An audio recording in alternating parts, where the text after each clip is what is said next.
Hey guys, welcome back to Let's Play Final Fantasy VII. And I'm done eating dinner this time! Yes, Barret. Barret. He's got so many anger issues. Playmate. Oh, that sounds just lovely. What's that noise? Oh, this entire scene kind of reminds me of the Dragon Tank from Chrono Trigger. The Airbuster. Techno Soldier, huh? Oh, look at that. A Techno Soldier. Yeah, he's basically a giant robot. Well, not really giant, but he's a big robot. Apparently Cloud had some things to say. Yeah. How about we beat him up? And no. Bust him up. Alright, this battle introduces something that we saw in Final Fantasy VI, but this is the first time we've been able to make use of it here. Basically, we have different rows, or different sides. We've cornered them. So what we're going to do is, instead of using Bolt, which he's weak to, we can use Limits, and we hit him from behind it. Holy crap, that's a lot of damage. He will counter, but once he turns his back, you deal double damage with your physical attacks. Since our limits are physical at this point, we can take him out really quickly. And I think I just two-shotted him. This battle is basically intended on just showing you how to make use of hitting your enemy from behind to deal extra damage. Get some experience. We get a Titan Mangle. I'll have to make use of that momentarily. And, oh! Well, that's not supposed to happen. Our hero's not supposed to be in danger. Yeah, it's gonna blow up. He can't do anything. We're screwed. Oh, apparently she's got something to tell me. You know. Anyway, this is another one of those date sequence answers. If you answer be strong, it will raise your points with Barret. And the other option reduces your points with Barret. I'm going to go and reduce points with Barret. Do note that because I got to the last car of the train without getting caught by the security sweep, you gain 5 points to both Tifa and Barret.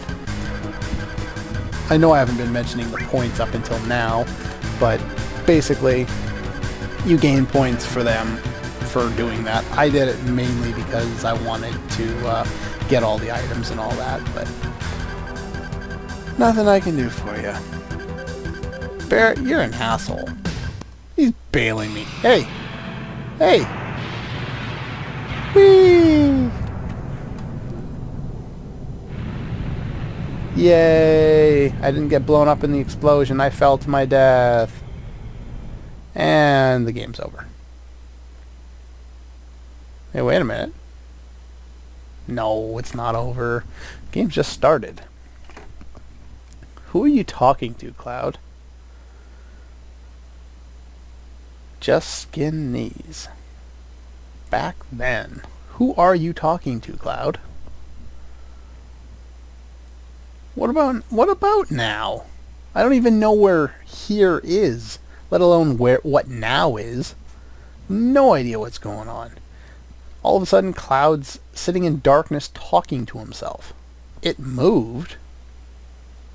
Hello? Who are you? I've been asking that for the last 20 seconds. What's wrong with you? And, of course, our hero has not died. Doesn't matter how far you fall, how many bullets are shot into you, you're not gonna die because this is a JRPG. Anyway, well, I guess I shouldn't say that. There are characters who die in JRPGs. It's just never the main character. Fell on top of you. I don't think he actually fell on top of you because you're not a main character. You would die. The roof broke your fall. Bullshit. There's no way he would have survived that. That's crazy. Basically, he fell from the top, like high up in one of the towers, from the top plate, and he fell all the way down to the bottom plate. And I think they remember them saying that the top plate is 50 meters above the rest of it. For those of you on the Imperial system, a meter is about a yard. So, yeah, I don't think you're going to fall like that. Not quite half a football field. But still, you're not getting up from that.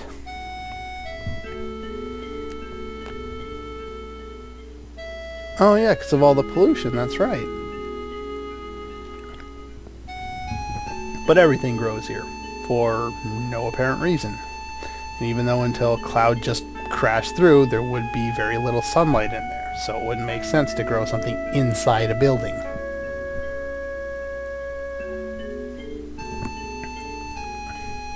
Come to think of it, how much of the plate actually covers... Okay, we can talk to her now. How much of the plate actually covers the slums in the bottom of Midgar here? Anyway, no.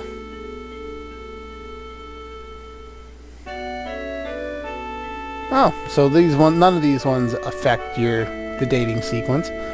So, yeah, I remember you. Ooh, I could be evil. I'm gonna be evil. Yeah, let's be evil. That's rude. Aww. That's a strange question to ask. Yeah, we've got some materia. Of course, Barrett and Tifa have half of them. Yeah, of course. Good for nothing. Well, I'm surprised. Cloud took the high road and said that, didn't say that she was good for nothing. Doesn't do anything. Your mother's materia. Why did your mother have some materia? Was she fighting somebody off? You feel like talking. Isn't that what we're doing? Sure, why not? Okay, so she's going to fix the flowers that we landed on.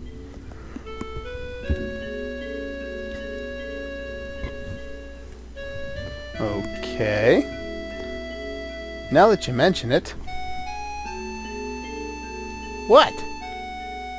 Oh, we're going to introduce... Aeris. I know in the Japanese version her name was Aerith, but this is the way they've translated it in this version, and this was the first version I saw, and Aeris, to me, sounds better than Aerith. Sounds like everyone's got a lisp when they try saying it, so I'm going to call her Aeris.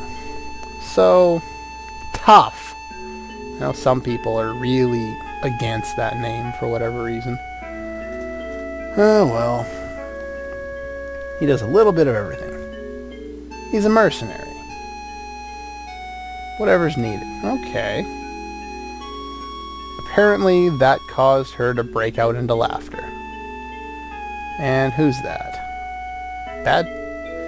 This must be a translation error because this doesn't make any sense. Don't let what get to you? I have no idea. Like, after this character popped in here, the conversation doesn't make any sense. Well, kind of. Yeah, sorta. I was part of a mercenary group and I was technically protecting people. Or rather, I am a mercenary and I was part of a rebel group, but you know what I mean. Take you home, huh? So, what are you gonna charge? Apparently, she's not only selling flowers, but herself as well. That is a very strange offer, considering you just met.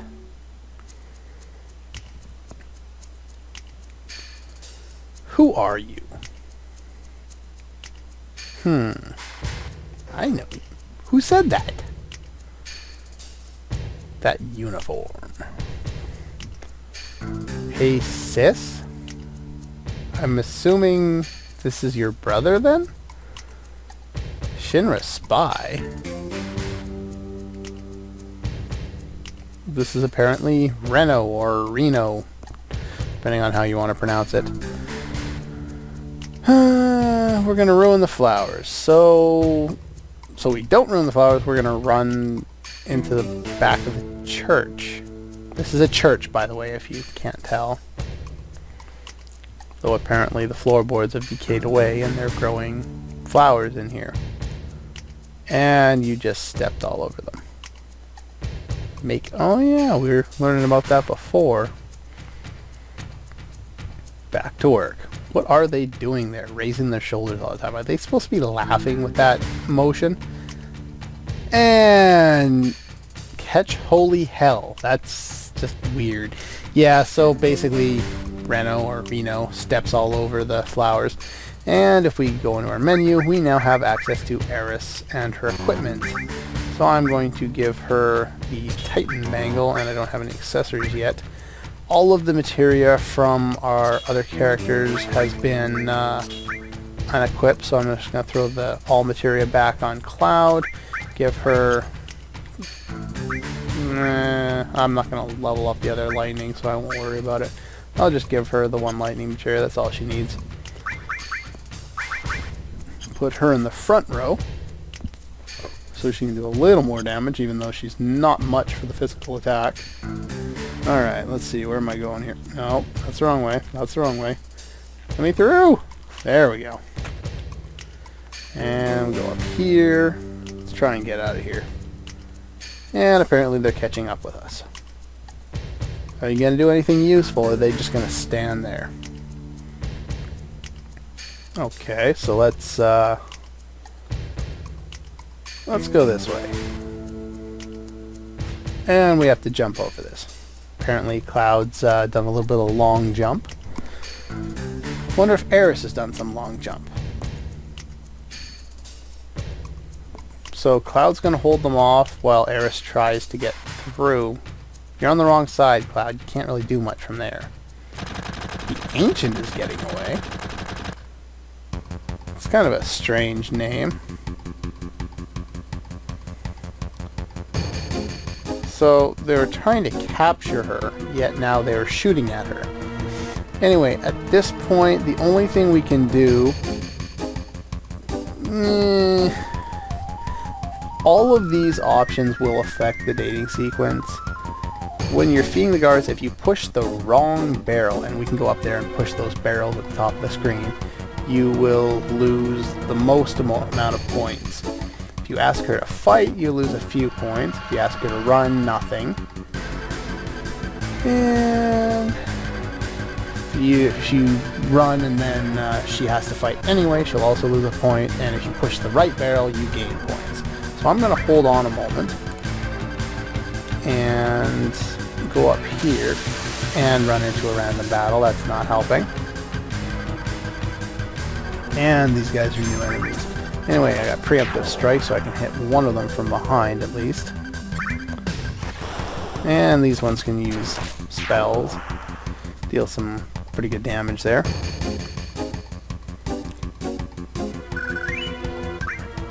Alright, so I want to push the wrong barrel, so I'm going to push this one. I think this is the right barrel, actually. Yeah, that's the right barrel. Okay, I screwed up. Could never remember which barrel to push. Anyway, now we're basically waiting on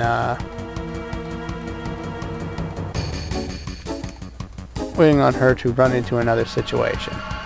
So, hold on a minute. Let's push this barrel this time. That one does nothing. And she gets forced into combat. And I might as well show off what she attacked with. She uses like a two-handed staff or something like that. I'm going to use Bolt to try and take out one of them.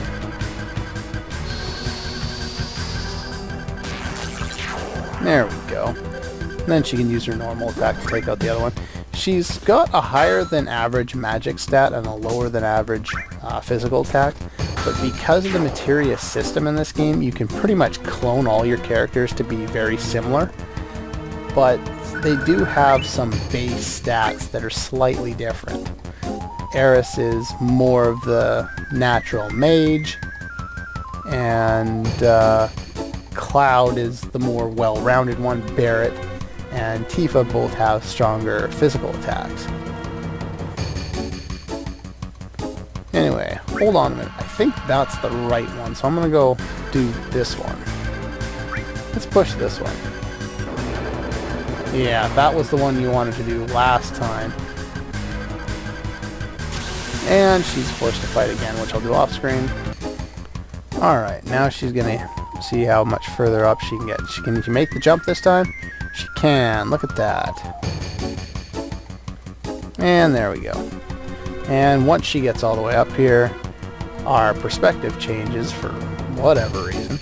And now's as good a time as any, because this is the first time we've actually run into an area where you have no idea where to go. You press the select button, you get a little arrow pointing at where Cloud is, and a little red arrow telling you where you can go, which tells you, yeah, she's already gone up there.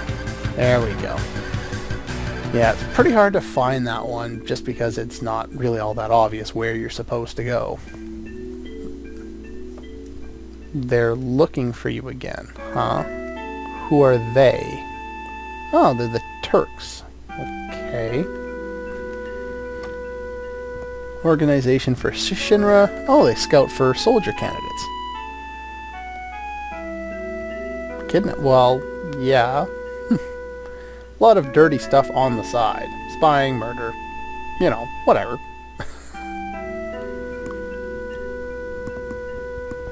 I believe they're pretty much the Shinra, like, special force, the FBI or the CIA kind of group within them that does all the stuff on the side. They're kind of like a bit of a gang. Oh, so she's going to join Soldier, is she? Those people. Anyway, let's go. And apparently we're going to jump over stuff, even though we could drop right down and walk on the ground there. Anyway, basically we jump from point to point, and Aeris gets stuck behind because she has to take 2 swings before she can jump. Okay, 3 swings, whatever. And proves that she's a little out of shape, even though I'm sure she has a fine shape.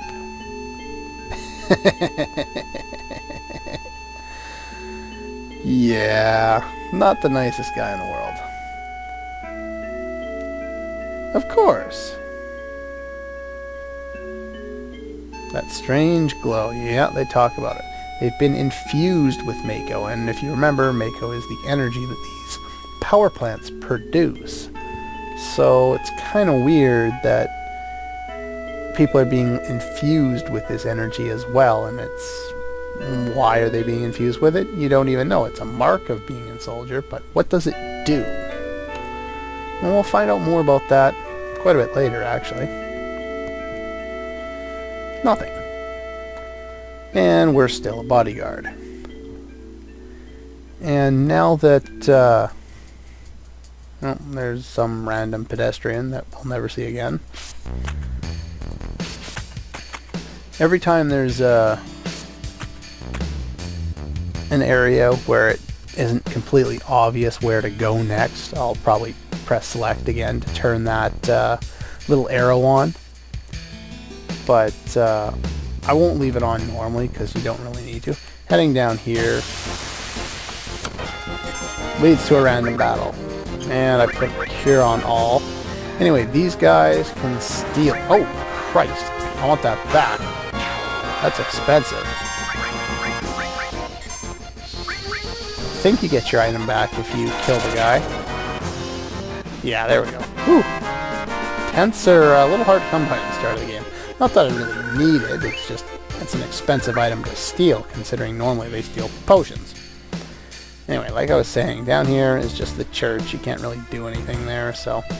And that area down below, there's an exit, actually, and that leads to, well, out of the city of Midgar, which we can't actually go to yet. Anyway, if you go stop and talk to this lady here or this guy or whatever. It's hard to tell who is male or female in this game, considering how bad the sprites look. Yeah, if we go to enter this area, talking about this sick guy. This guy are sick. God damn translators. Anyway, we can talk to this guy in here. Okay, I guess I have to approach him. Oog aga. Booga booga.